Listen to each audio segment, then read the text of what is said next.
Eric Alfonso pour Ultime Fanatic avec Mr. Hackleman du pit. Hi, Mr. Hackleman, how are you? How you doing? Very good. To be here. It's your first time in Montreal? It's my first time. I love it. You appreciate the city a lot?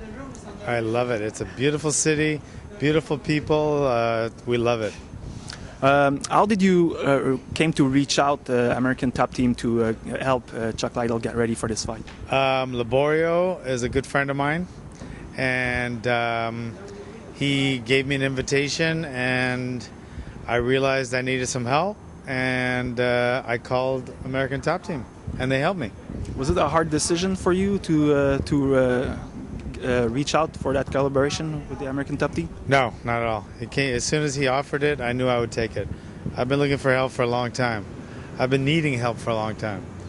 I'll be the first to admit it.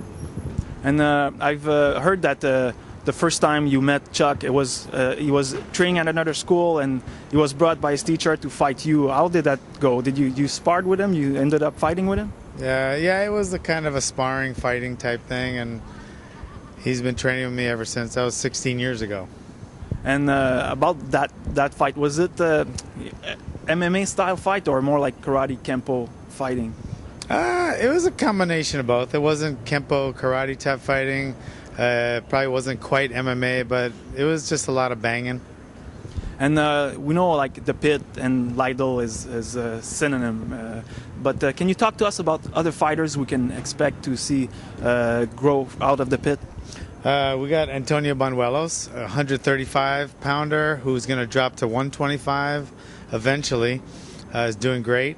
We got Casey Olson, who's doing great, 145-pounder, fighting next month. We got I got a kid named Glover Teixeira, who's held up in Brazil right now, taking care of some paperwork.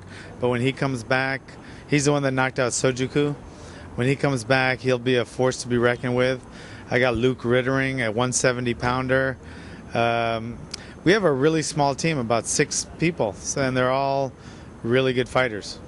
And as Chuck gets a bit older and probably in the next few years he's gonna retire, is gonna still be a part of the pit as a trainer afterwards?